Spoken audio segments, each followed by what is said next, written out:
नमस्कार दोस्तों, मैं मनोज सैनी एक बार फिर अपने YouTube चैनल पर आपका स्वागत करता हूँ। इससे पहले वाले वीडियो में हमने दिल्ली सल्तनत की स्थापना के बारे में पढ़ा था और दिल्ली सल्तनत की स्थापना के बारे में पढ़ते हुए हमने कुतुबुद्दीन ऐबक के बारे में पढ़ा था कि किस प्रकार मोहम्मद गोरी के साथ में कुतुबुद्दीन ऐबक आया, यहाँ पर उसने साम्राज्य स्थापित किया।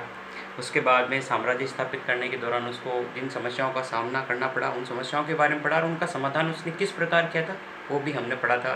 किस प्रकार उसने यहाँ के जो मोहम्मद गोरी के जो अन्य दास थे उनसे वैवाहिक संबंध स्थापित किए और एक साम्राज्य की स्थापना की, परंतु वह लंबे समय तक शासन नहीं कर पाया।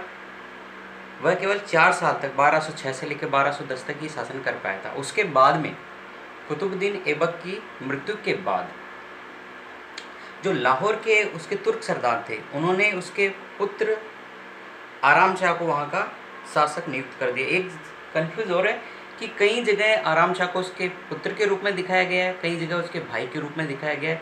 ये कंफर्म नहीं है कि भाई वो उसका पुत्र था या भाई था, परंतु कुतुबुद्दीन ऐबक के बाद में लाहौर के जो तुर्क सरदार थे उन्होंने कुतुबुद्दीन के उत्तराधिकारी के रूप में उसको शासन सत्ता सौंप दी। ये बात दिल्ली के जो तुर्क सरदार थे उन्हें नागवार गुजरी। इस कारण से उन्होंने उस समय के का जो सेना नायक था जिसका नाम था अली इस्माइल, ध्यान रखना कई बार ये पूछा जाता है कि उस समय जो कुतुबुद्दीन ऐबक का जो सेना नायक था उसका नाम क्या था, तो उसका नाम था अली इस्माइल। उसके सहयोग से बदायूं से इल्तुतमिश को यहाँ बुलाया। इल्तुतमिश बदायूं से दिल्ली की तरफ रवाना हुआ, इस तरफ लाहौर से आराम से रवाना हुआ। और आपको इससे पहले वाले वीडियो में मैंने बताया था कि दिल्ली के समीप एक क्षेत्र है जिसका नाम है जूद, जिसका कई जगह जड़ के रूप में भी उल्लेख किया गया है। इस क्षेत्र में दिल्ली के समीप ही आराम शाह और इल्तुतमिश की सेनाओं के मध्य युद्ध हुआ, जिसमें आराम शाह मारा गया। उसके बाद में इल्तुतमिश ने दिल्ली आकर सत्ता ग्रहण कर ली। अब आज के इस टॉपिक में हम पढ़ेंगे इल्तुतमिश के बारे में। तो इल्तुतमिश के बारे में पढ़ने से पहले हमें इसको 2 भागों में विभाजित करना पड़ेगा। एक इल्तुतमिश के शासनारूढ़ होने से पहले की स्थिति के बारे में और एक इल्तुतमिश के शासनारूढ़ होने के बाद की स्थितियों के बारे में। ठीक है, तो हम सबसे पहले चलते हैं इल्तुतमिश के शासनारूढ़ होने से पहले की परिस्थितियों के बारे में अध्ययन करते हैं। इल्तुतमिश, जिसका पूरा नाम था शमसुद्दीन इल्तुतमिश। शमसुद्दीन इल्तुतमिश ये इल्बारी सरदार आलम खां का पुत्र था। यह इल्बारी सरदार आलम खां का पुत्र था और ये एक हट्टा कट्टा नौजवान था और बहुत ही सुंदर था। और इस कारण से इल्तुतमिश के जो अन्य भाई थे वो इससे काफ़ी ईर्ष्या करते थे और इसी कारण से उसके भाइयों ने इल्तुतमिश को घोड़ों के व्यापारी को बेच दिया। इल्तुतमिश के भाइयों ने घोड़ों के व्यापारी को बेच दिया। घोड़ों के व्यापारी ने इल्तुतमिश को वहाँ के एक प्रधान काजी को बेच दिया। उसके बाद में उस प्रधान काजी ने दास व्यापारी जमालुद्दीन को बेच दिया और जमालुद्दीन से बाद में ये आया था कुतुबुद्दीन के पास में, कुतुबुद्दीन ने इसे खरीद लिया। तो आप देखो कि इल्तुतमिश कुतुबुद्दीन ऐबक के पास में आने से पहले किन किन के पास में गया था, ये एक बार ध्यान दे लेना वापस एक बार। सबसे पहले इल्तुतमिश के भाइयों ने उसे घोड़ों के व्यापारी को बेचा था। घोड़ों के व्यापारी ने काजी को और काजी या उसके पुत्रों ने दास व्यापारी जमालुद्दीन को बेच दिया और जमालुद्दीन के बाद में ये आया था कुतुबुद्दीन ऐबक के पास में। कुतुबुद्दीन ऐबक ने जब इसको खरीदा था तो इसकी कार्यकुशलता से, इसके शौर्य से, इसके पराक्रम से, इसकी नेतृत्व क्षमता से वह काफ़ी प्रभावित हुआ और उसी समय उसने इसको सरजानदार और अमीर शिकार उपाधि से नवाजा। ये ध्यान रखना, कई प्रतियोगी परीक्षाओं में इसके बारे में पूछा भी जाता है कि इल्तुतमिश की जो प्रारंभिक उपाधियाँ थी वो कौन सी थी, तो ये थी सरजानदार और अमीर शिकार। उसके बाद में सन 1205 में एक महत्वपूर्ण घटना घटी थी। 1205 में पंजाब के अंदर एक खोखर जाति थी जिसने कुतुबुद्दीन ऐबक का विद्रोह करना शुरू कर दिया। पंजाब की खोखर जाति ने कुतुबुद्दीन ऐबक द्वारा जो स्थापित शासन था उसका विरोध करना प्रारंभ कर दिया। तो ऐसी स्थिति में कुतुबुद्दीन ऐबक ने ये खबर भिजवाई गजनी के शासक मोहम्मद गोरी के पास। तो गजनी से मोहम्मद गोरी चला, उसके बाद में दिल्ली से कुतुबुद्दीन ऐबक चला और उसके बाद में बंदायूं से फिर चला इल्तुतमिश। तो इस प्रकार ये तीनों पहुंचे पंजाब, और पंजाब पहुंचकर इन्होंने खोखर जाति के जो लोग थे जिन्होंने इसका विरोध किया था उनका निर्ममता से दमन करना शुरू कर दिया। और एक चीज यहाँ पर इल्तुतमिश का प्रमुख योगदान रहा था। खोखर जाति का पंजाब में दमन करने में इल्तुतमिश का महत्वपूर्ण योगदान था और इसकी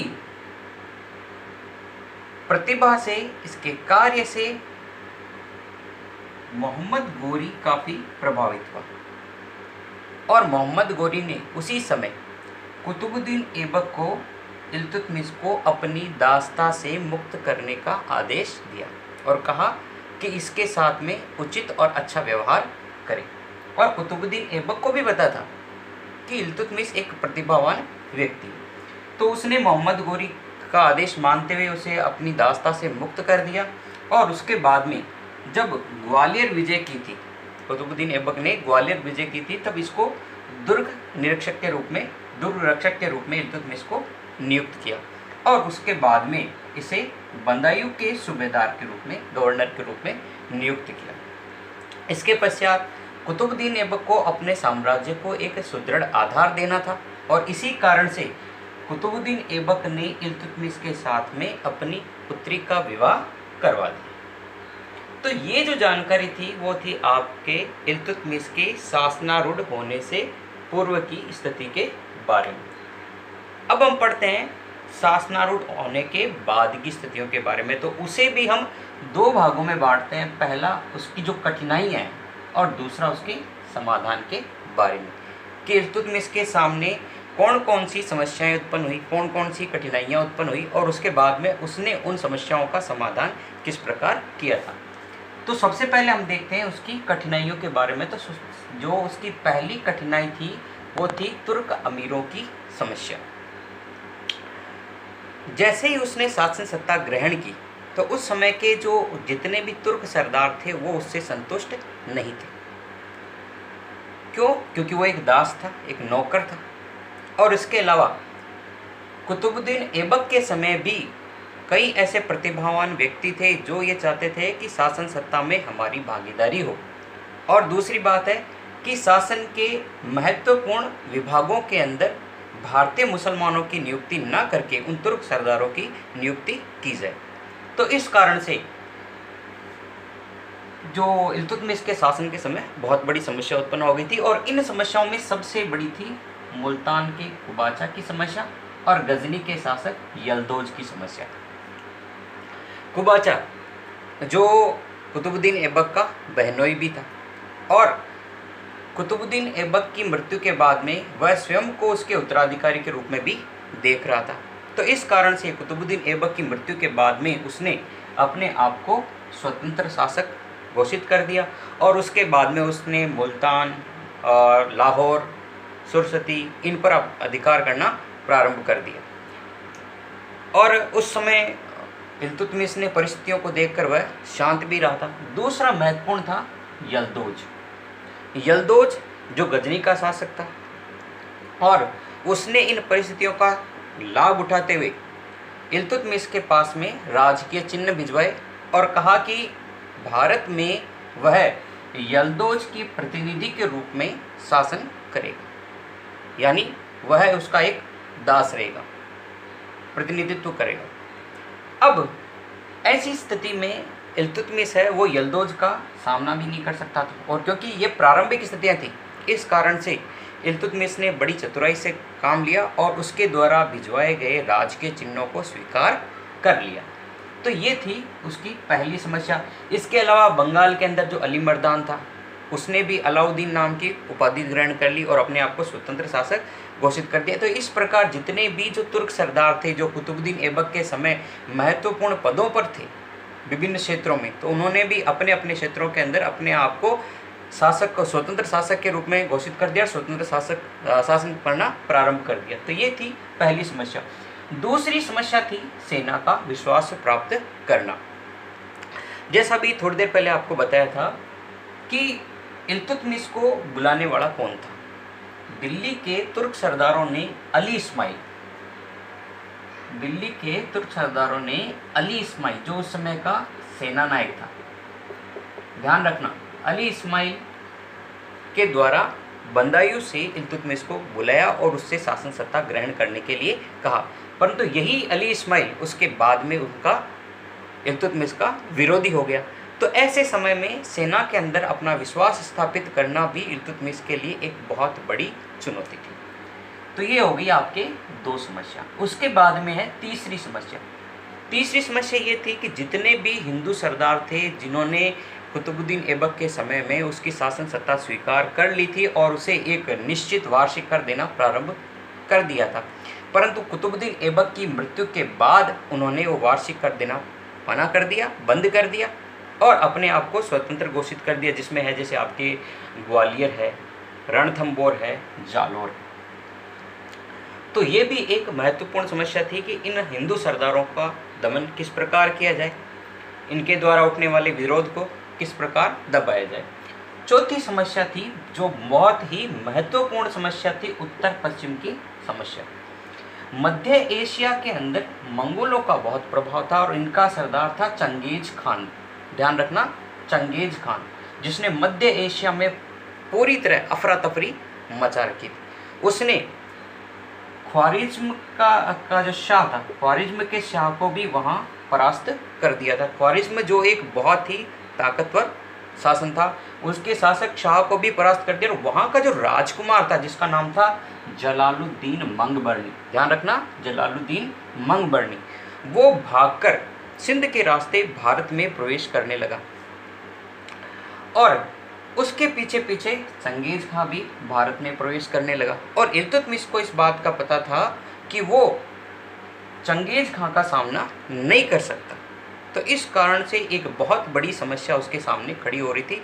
इसका समाधान उसने किस प्रकार किया वो भी आगे पढ़ेंगे। उसके बाद में खोख रोग की समस्या, ये तो आप कह सकते हो कि प्रारंभ से ही इनके समस्या रही थी, क्योंकि कुतुबुद्दीन ऐबक के समय में भी खोखर जाति ने इनके सामने एक बहुत बड़ी समस्या, एक चुनौती उत्पन्न कर दी थी। इसके अलावा इल्तुतमिश के सामने भी ये इन्होंने काफ़ी, क्योंकि आपको पता हो तो ये बताया था कि जब पंजाब का जो विद्रोह हुआ था उस समय उस विद्रोह को दबाने में इल्तुतमिश का बहुत ही महत्वपूर्ण योगदान था। इस कारण से अब जो शासन था वो इल्तुतमिश का था, तो इसका अभी इस समय जो खोखर जाति थी वो और ही ज़्यादा उग्र हो चुकी थी, तो उस समस्या का भी समाधान करना उसके लिए बहुत बड़ी चुनौती थी।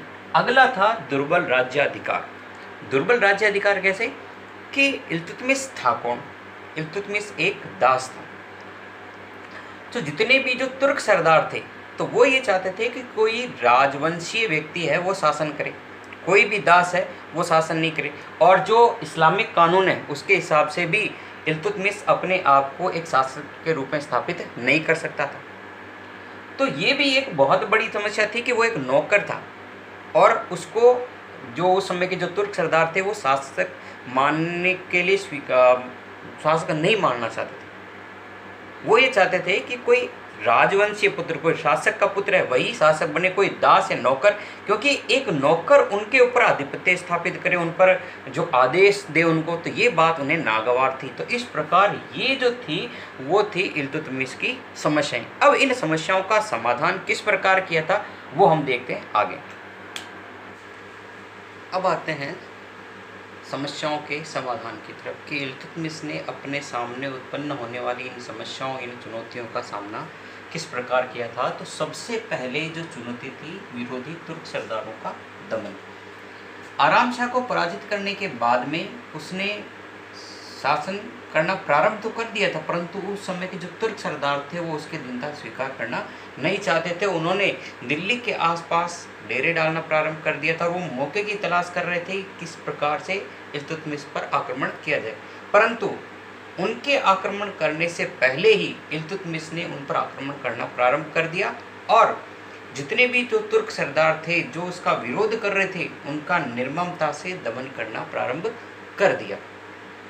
कुछ जो मारे गए और कुछ जो बच गए उन्होंने इल्तुतमिश की अधीनता स्वीकार कर ली। इस प्रकार इसने अपनी पहली समस्या का समाधान कर लिया। अब आते हैं दूसरी समस्या कि इसको ये भी पता था इल्तुतमिश को कि आज नहीं कल भविष्य में भी कई लोग थे जो उसका विरोध कर सकते थे, उसके सामने एक चुनौतीपूर्ण स्थिति उत्पन्न कर सकते थे। तो उसके लिए उसको एक ऐसे लोगों का संगठन करना था जो उसके प्रति स्वामी भक्त हो, जो उसका प्रत्येक परिस्थिति में कहना मान सके। तो ऐसे समय में इल्तुतमिश ने एक 40 व्यक्तियों का एक संगठन बनाया जो उसके प्रति निष्ठावान थे, उसके कहने पर कुछ भी कार्य कर सकते थे, जो पूरी तरह से समर्पित थे, डेडिकेटिव थे। तो उन 40 व्यक्तियों का जो संगठन है वो कहलाया आपके चालीसा। वो संगठन कहलाया आपके चालीसा, जिसको चरागान भी कहा जाता है, चहलगान भी कहा जाता है। ध्यान रखना, चरागान भी कहा जाता है और चरागान भी कहा जाता है। कई बार प्रश्न पूछा जाता है कि चालीसा संगठन का निर्माण किसके द्वारा किया गया? तो चालीसा संगठन का निर्माण इल्तुतमिश के द्वारा किया गया था तुर्क सरदारों का दमन करने के लिए। इसे चालीसा इसलिए कहा गया था क्योंकि इसमें 40 व्यक्तियों का एक संगठन था जो इल्तुतमिश के प्रति पूर्णतया समर्पित थे। और जैसा आपको बताया था इसको चरागान या चहलगान भी कहा जाता है। तो इस प्रकार उसके विरोध में उठने वाले स्वरों को चालीसा संगठन के द्वारा इसने समाप्त करना प्रारंभ कर दिया या उनका दमन करना प्रारंभ कर दिया। तीसरी महत्वपूर्ण समस्या थी यल्दौज की समस्या। जैसा आपको इस अभी कुछ समय पूर्व बताया था कि कुतुबुद्दीन ऐबक की मृत्यु के पश्चात यल्दौज जो गजनी का शासक था उसने इल्तुतमिश के पास में राजकीय चिन्ह भिजवाए और कहा कि वह भारत के अंदर उसका एक प्रतिनिधि है और प्रतिनिधि के रूप में वह भारत के अंदर शासन करेगा। इल्तुतमिश ने तत्कालीन परिस्थितियों को भांपते हुए यल्दौज का सामना करना उचित नहीं समझा, परंतु वह एक मौके की तलाश में था कि किस प्रकार यल्दौज से वह अपने इस अपमान का बदला ले। यल्दौज ने कुबाचा पर आक्रमण किया। यल्दौज ने कुबाचा पर आक्रमण करके लाहौर या पंजाब के कुछ क्षेत्र पर अधिकार कर लिया था। उसके बाद में ख्वारिज्म का जो शाह था जिसने गजनी के शासक यल्दौज पर आक्रमण करके उसको वहां से भगा दिया। अब यल्दौज आया वापस लाहौर कुबाचा के क्षेत्र में। उसने थानेश्वर या पंजाब के कुछ भाग और लाहौर के कुछ भाग पर अधिकार कर लिया और वह दिल्ली पर आक्रमण करना चाहता था। इल्तुतमिश भी इसी मौके की तलाश में था कि भाई कब उसका सामना हो। तो सन 1215 के अंदर, सन 1215 में तराइन के मैदान में, यहाँ ध्यान रखना, तराइन का पहला युद्ध मोहम्मद गोरी और पृथ्वीराज चौहान के बीच में हुआ था जिसमें पृथ्वीराज चौहान की विजय हुई थी। तराइन का द्वितीय युद्ध 1192, पहला 1191, दूसरा 1192 में हुआ था जिसमें मोहम्मद गोरी को विजय प्राप्त हुई थी। तराइन का तीसरा युद्ध कब हुआ था? 1215 में। किसके मध्य हुआ था? इल्तुतमिश और यल्दौज के बीच में। तराइन का तृतीय युद्ध 1215 में इल्तुतमिश और यल्दौज के बीच में हुआ था जिसमें यल्दौज पराजित हुआ। इसको बंदी बना लिया गया और बाद में इसका वध कर दिया गया। और इस प्रकार जो एक बहुत बड़ी समस्या थी इल्तुतमिश के सामने, हमेशा के लिए उसका निवारण हो गया। इसके साथ में ही आप कह सकते हो कि इससे इल्तुतमिश को दोहरा लाभ हुआ। एक तो कि जो गजनी और भारत का जो कनेक्शन था वो हमेशा के लिए समाप्त हो गया, और दूसरा जो यल्दौज नामक खतरा था शुरू से उसके सामने, तो वो हमेशा के लिए समाप्त हो गया। तो इस तरह इसको दोहरा लाभ हुआ। अब देखते हैं तीसरी समस्या। तीसरी समस्या है कुबाचा की समस्या। आपको बताओ तो कुबाचा भी कुतुबुद्दीन ऐबक का रिश्तेदार था और वह भी अपने आप को कुतुबुद्दीन के उत्तराधिकारी के रूप में देख रहा था और उसने कुतुबुद्दीन ऐबक की मृत्यु के बाद में अपने आप को स्वतंत्र शासक घोषित कर दिया। लाहौर, पंजाब, सुरसती, भटिंडा इत्यादि क्षेत्रों पर उसने शासन करना भी, स्वतंत्र शासक के रूप में अधिकार करना प्रारंभ कर दिया था। तो अब इस समस्या का समाधान भी इल्तुतमिश ने किस प्रकार किया था? जैसा आपको बताया था कि यल्दौज ने कुबाचा पर आक्रमण किया था और उस समय जो ख्वारिज्म का राजकुमार था जलालुद्दीन मंगबरनी, पहले कुबाचा ने यल्दौज ने कुबाचा पर आक्रमण किया था और उसके कई क्षेत्रों पर लूटमार की थी। उसके बाद में जलालु मंगबरनी जो ख्वारिज्म का राजकुमार था, जो चंगेज खां के डर से भारत में आया था, उसने भी लाहौर के कुछ क्षेत्रों पर, पंजाब के कुछ क्षेत्रों पर वहाँ लूटमार करना प्रारंभ कर दिया और उसके बाद में मंगोलों ने लूटमार करना शुरू कर दिया।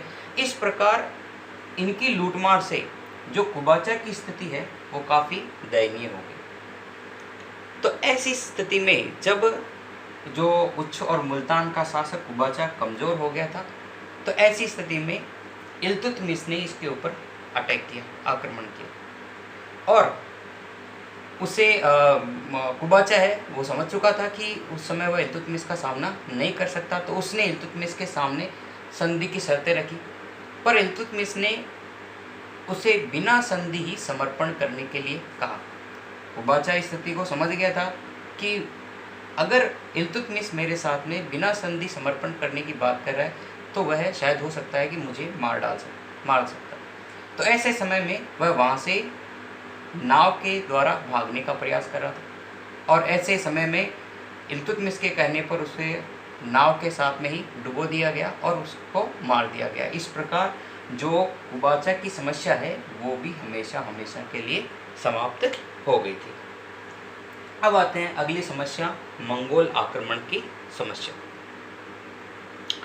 मंगोल आक्रमण आपको बताया था मध्य एशिया में मंगोल एक जाति थी जिसने चारों तरफ अफरा तफरी मचा रखी थी और यहाँ तक कि आपको बताया था ख्वारिज्म नाम का जो शासन था बहुत ही ताकतवर, उसको भी तहस नहस कर दिया था। तो 1221 की घटना घटी थी कि 1221 में जो मंगोल जाति है वो भारत की तरफ आ रही थी। मंगोल जाति जिसका मध्य एशिया और आप कह सकते हो चीन है, तुर्किस्तान है, इराक है और फारस है, मध्य एशिया के कई क्षेत्र हैं, इन पर इन्होंने अपना अधिकार जमा लिया था। ये जो जाति है वो बहुत ही बर्बर जाति थी, रक्त पिपासु जाति थी आप कह सकते तो। और इसने आपको भी बताया था ख्वारिज्म पर भी अपना अधिकार कर लिया था और ख्वारिज्म का जो शाह है वो इसके डर से कैस्पियन सागर की तरफ भाग गया था और वहाँ का जो राजकुमार है जिसका नाम था जलालुद्दीन मंगबरनी, वो सिंध के रास्ते भारत में प्रवेश करने लगा। उसने आकर कुबाचा के क्षेत्र पर अधिकार कर लिया, लाहौर है, पंजाब के कुछ क्षेत्र पर अधिकार कर लिया, पंजाब की जो खोखर जाति है उसके साथ में उसने मित्रता कर ली और वहाँ पर अधिकार कर शासन करना प्रारंभ कर दिया था। और उसने इल्तुतमिश के पास में एक संदेशवाहक को भेजा और चंगेज खां के खिलाफ सहायता करने के लिए कहा। अब ऐसे समय में इल्तुतमिश है वो एक आप कह सकते दोहरी समस्या में उलझ गया। अगर वह जलालुद्दीन मंगबरनी की सहायता करता है तो चंगेज खां से शत्रुता मोल लेनी पड़ेगी और ऐसी स्थिति में वह चंगेज खां का सामना नहीं कर सकता था। दूसरा कि जलालुद्दीन मंगबरनी की सहायता नहीं करना तो जो आप कह सकते हो कि स्वधर्मी है उसके साथ में विश्वासघात करना था। तो अब इस समस्या का उसने कूटनीतिक तरीके से समाधान किया। उसने जलालुद्दीन मंगबरनी के पास में ये संदेश भिजवाया कि भारत की जो जलवायु है वो आपके अनुकूल नहीं है, भारत की जलवायु है वो आपके अनुकूल नहीं है, इसलिए आप पंजाब का क्षेत्र खाली करके यहाँ से लौट जाइए। और उसके बाद में उसने सेना तैयार करना शुरू कर दी, उसने आप कह सकते हो कि युद्ध की तैयारियाँ शुरू कर दी थी। और जो जलालुद्दीन मंगबरनी था वो जानता था कि अभी उचित समय नहीं है कि वो इल्तुतमिश का सामना कर सके, इसलिए वो वहाँ से लौटे। इस प्रकार। और दूसरा है कि चंगेज खां इल्तुतमिश पर तब तक आक्रमण नहीं करेगा जब तक इल्तुतमिश है वो जो राजकुमार जलालुद्दीन मंगबरनी और चंगेज खां के मध्य में बीच में नहीं आए, मध्यस्थता नहीं करे, किसी प्रकार से इंटरफेयर नहीं करे, क्योंकि वो तटस्थ था। तो ये बात इल्तुतमिश जानता था, इसी कारण से उसने ये संदेश जो जलालुद्दीन मंगबरनी के पास में भिजवाया। इस प्रकार वो जलालुद्दीन मंगबरनी से भी बच गया, और यह आप कह सकते हो कि जो एक भावी समस्या थी, मंगोलों की समस्या जिनका वह सामना नहीं कर सकता था, वह इस समस्या से भी बच गया। तो इस प्रकार ये मंगोलों की जो बहुत बड़ी समस्या थी उसका भी निदान हो गया। उसके बाद में है खोखर जाति का दमन। जब ख्वारिज्म का जो राजकुमार था जलालुद्दीन मंगबरनी वो यहाँ आया था, तो उसने पंजाब की जो आप कह सकते हो खोखर जाति है उनके साथ में मित्रता की, और बाद में जब वो यहाँ से गया तो वह अपने एक प्रतिनिधि के रूप में सैफुद्दीन को छोड़ गया था। अब सैफुद्दीन है वो धीरे धीरे वहाँ पर अपना साम्राज्य स्थापित करने लगा या करना प्रारंभ कर दिया। इल्तुतमिश ने एक बहुत बड़ी सेना सैफुद्दीन के खिलाफ भेजी, और आप कह सकते हो कि बहुत ही निर्ममता से सैफुद्दीन और जो खोखर जाति है उसका दमन कर दिया गया। जो चुनौती हमेशा से उनके सामने थी खोखर जाति की, वो समाप्त हो गई। अब खोखर जाति से निपटने के बाद में अगली समस्या थी राजपूत एवं हिंदू शासकों का दमन। मोहम्मद गोरी की मृत्यु के बाद में ही जितने भी जो राजपूत शासक थे वो शक्तिशाली बन बैठे थे। कुतुबुद्दीन ऐबक का जो शासन था वो अल्पकाल का था, कुछ समय का था, 4 साल का था, जो आपको बताया था 1206 से लेकर 1210 तक का। तो उसे एक उचित समय नहीं मिला था कि वह राजपूत राजाओं पर अधिकार कर सके या उनको अपने नियंत्रण में पूरी तरह से रख सके। और दूसरा है कि 1225 तक भी जो इल्तुतमिश है वो अपनी अन्य समस्याओं के अंदर फंसा हुआ था और इस तरफ वह ध्यान नहीं दे पाया था। 1226 में जब वह अपनी 1225 से पहले जो सभी समस्याएं थी उनसे निजात पाने के बाद में सन 1226 के अंदर उसने रणथंबोर पर आक्रमण किया। तो 1226 में इसने रणथंबोर को अपने अधिकार में लिया। उसके बाद में 1230 के अंदर इसने जालौर है, बयाना है, तहनगढ़ है, अजमेर है, सांभर है, इन क्षेत्रों पर अधिकार किया। इसके अलावा 1231 के अंदर इसने ग्वालियर पर अधिकार किया, इसने कालिंजर पर अधिकार किया। इस प्रकार जितने भी जो हिंदू साम्राज्य थे उन्हें अपने अधीन किया। तो इस प्रकार धीरे धीरे इस समस्या से भी उसको निजात मिल गई। उसके बाद में थी खलीफा द्वारा सम्मान प्राप्त करना। जो इल्तुतमिश था उसको पता था कि वह एक दास है। अपनी सभी समस्याओं को समाप्त करने के बाद भी, जितनी भी जो समस्याएं थी सबको समाप्त करने के बाद भी एक इस्लामिक कानून के अनुसार वह अपने आप को एक शासक के रूप में स्थापित नहीं कर सकता था। जितने भी जो धर्माधिकारी थे वो उसे एक शासक के रूप में मान्यता प्रदान करना नहीं चाहते थे। तो इसके लिए क्या किया जाए? तो इसके लिए उसने क्या किया कि उस समय जो बगदाद का शासक था, बगदाद का जो खलीफा था जिसका नाम था अल इमाम मुस्तसिर बिल्ला, तो उसके पास में उसने संदेश भिजवाया और अपने आप को एक शासक के रूप में मान्यता देने के लिए आग्रह किया, निवेदन किया। तो जो खलीफा था उस समय, बगदाद का खलीफा, ध्यान रखना जितनी भी इस्लामिक कंट्रियाँ थी, इस्लामिक जो देश थे, उन सभी के राजाओं को खलीफा के आदेश का सम्मान करना पड़ता था। तो इल्तुतमिश ने इसके पास में संदेश भिजवाया और अल इमाम मुस्तसिर बिल्ला ने इल्तुतमिश के शासन को धार्मिक रूप से मान्यता प्रदान कर दी और इल्तुतमिश को नासिर अमीर उल मोमिनीन की उपाधि से सम्मानित किया। ध्यान रखना कौन सी उपाधि से? इल्तुतमिश को खलीफा द्वारा नासिर उल मोमिनीन की उपाधि से सम्मानित किया गया, जिसका मतलब होता है खलीफा का सहायक। इस प्रकार जो धार्मिक रूप से वह अपने आप को एक शासक के रूप में मान्यता प्रदान नहीं कर सकता था, तो यह मान्यता भी उसको मिल चुकी थी। जितने भी जो धर्माधिकारी थे, इस तरह उसने उनका भी मुंह बंद कर दिया था अपने आप को एक उचित शासक के रूप में स्थापित कर दिया था। इसके अलावा जो खलीफा है उसने उसके शाही सम्मान में जो खिल्लत भी भेजी थी, जो एक राजकीय पोशाक होती है, वो उसके लिए भी भिजवाई थी। इस प्रकार उसके शासन को धार्मिक रूप से मान्यता प्रदान कर दी थी। उसके बाद में सन 1236 के अंदर, सन 1236 में इल्तुतमिश ने बयाना अभियान किया था। ये ध्यान रखना, इल्तुतमिश का अंतिम जो अभियान है वो है बयाना अभियान। बयाना अभियान के दौरान सन 1236 में, ध्यान रखना, इल्तुतमिश का शासन था 1211 से लेके 1236। 1236 में बनियाना या बयाना अभियान के दौरान ये बीमार हो गया था और उसके बाद में ये ठीक नहीं हो पाया था और बाद में इसकी मृत्यु हो गई थी। तो इस प्रकार ये इल्तुतमिश का साम्राज्य रहा था। ध्यान रखना, फिर बता रहा हूँ आपको इल्तुतमिश का अंतिम अभियान कौन सा था। तो इल्तुतमिश का अंतिम अभियान 1236 के अंदर बयाना अभियान था। तो इस प्रकार एक बहुत बड़ा साम्राज्य इल्तुतमिश ने स्थापित कर दिया था, जो उत्तर में हिमालय से लेकर दक्षिण में नर्मदा क्षेत्र तक फैला हुआ था और पश्चिम में सिंध से लेकर पूर्व में बंगाल क्षेत्र तक एक विशाल साम्राज्य की स्थापना इसने कर दी थी। इसके अलावा अगर जो निर्माण कार्य की बात की जाए तो इल्तुतमिश ने जो कुतुबुद्दीन ऐबक द्वारा कुतुब मीनार का निर्माण कार्य प्रारंभ किया था, तो ये कार्य है इल्तुतमिश के समय में पूरा हुआ था। तो आप कह सकते हो कुतुब मीनार का जो निर्माण कार्य पूर्ण है वो इल्तुतमिश के कार्यकाल में हुआ था। ये एक सफल नेतृत्व शासक था।